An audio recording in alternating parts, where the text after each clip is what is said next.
Faire un bouquet, c'est bien. Savoir le vendre, c'est mieux. Communication point de vente, découverte, producteur et grossiste. Technique de vente du végétal. Fleuriste ou jardinerie, boostez votre entreprise avec Formation Fleuriste. La formation business qu'il vous faut.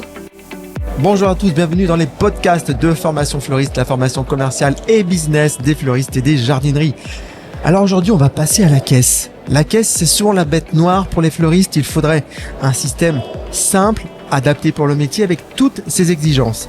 Alors la caisse est l'endroit central de l'encaissement, de la fidélisation, de la prise commande, de la prise de devis. Et s'il existait aujourd'hui une solution qui gère tout cela, eh bien, l'une des solutions s'appelle Choups de chez Evolufleur. C'est un logiciel 100% fleuriste créé par une fleuriste et co-construit avec des fleuristes à chaque étape de son développement. Alors, à quel problème majeur ce logiciel répond-il? Quels sont les vrais bénéfices pour un artisan fleuriste? Comment Choups aide-t-il à mieux gérer les commandes et les transmissions florales?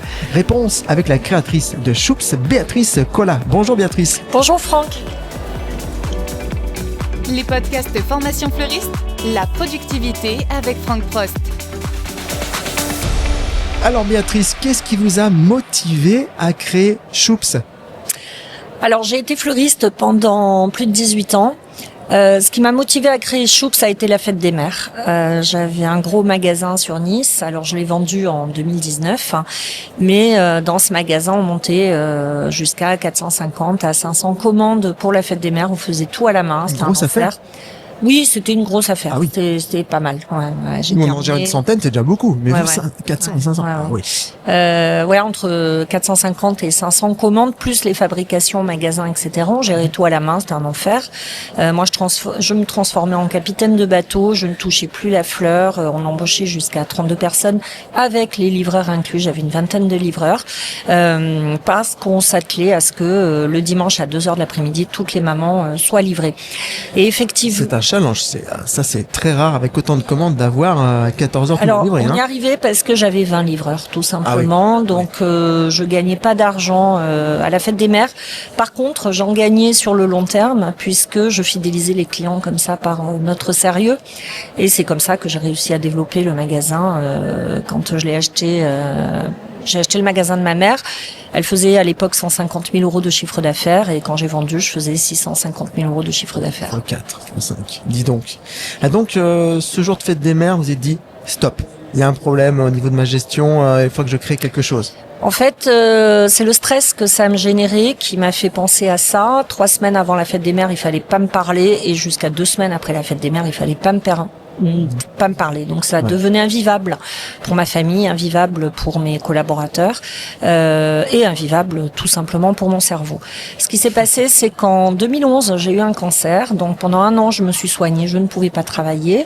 Par contre, comme je suis une hyperactive, il était hors de question pour moi de rester à la maison. J'avais un petit fauteuil au magasin avec ma petite couverture et entre 2 chimios, je restais avec mon équipe au magasin et puis je regardais, j'analysais tout simplement pour essayer d'améliorer parce que je suis une férue de progression, de formation, d'apprentissage.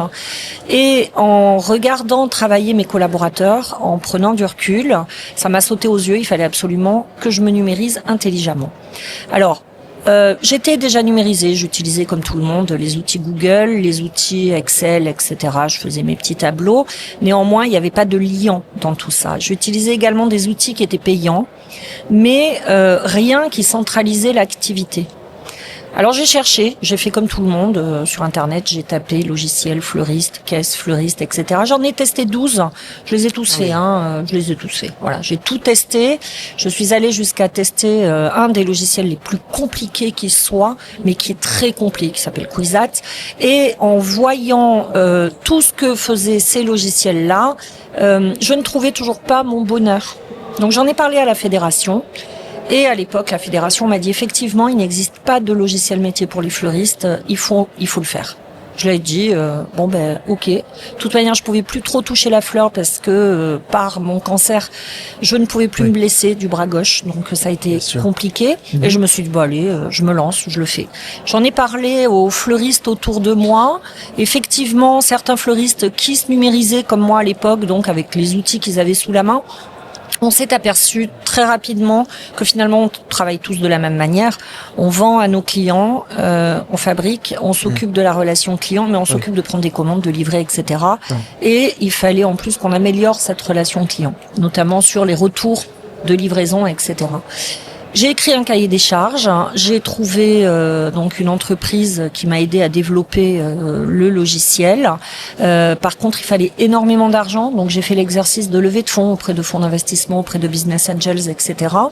Ce n'étaient pas du tout des personnes qui me motivaient, qui étaient alignées sur mes valeurs. Et du coup, j'ai préféré faire une levée de fonds en crowdfunding avec des fleuristes. Et actuellement, nous avons 118 fleuristes qui sont au capital d'Evoluflore.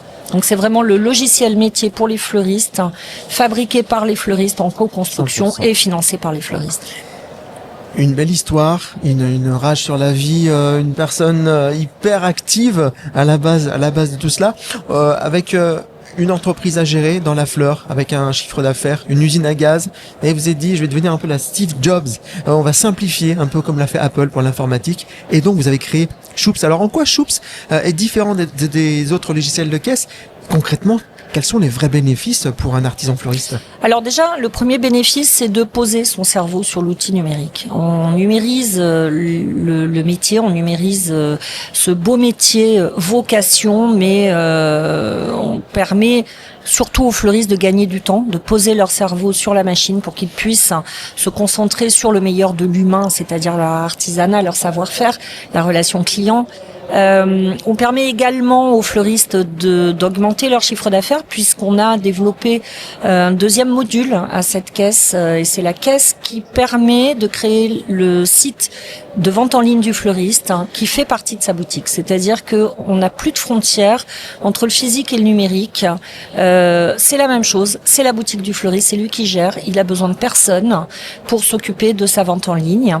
Donc le bénéfice du fleuriste, c'est le gain de temps, c'est le gain d'argent, c'est l'autonomie, c'est la centralisation de son quotidien sur un seul outil et c'est de pouvoir revenir à l'humain parce que le fleuriste se fait aider par le numérique. Actuellement, on parle beaucoup d'intelligence artificielle, on parle beaucoup de technologie. Moi, je reste persuadée que la technologie doit être un appui, mais qu'il n'y a pas mieux que l'expérience humaine, il n'y a pas mieux que le cerveau humain à la base. Et on a la chance d'avoir un métier artisanal, on a la chance de créer, on a la chance d'écouter nos clients, de les conseiller, de parler. Donc on participe au lien social de nos villes et de nos villages. Et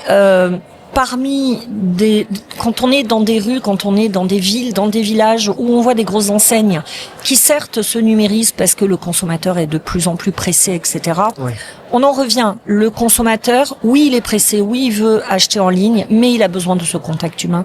Il a besoin de ce lien social. Et nous, on est là pour leur donner. C'est le métier de commerçant à la base. Exactement.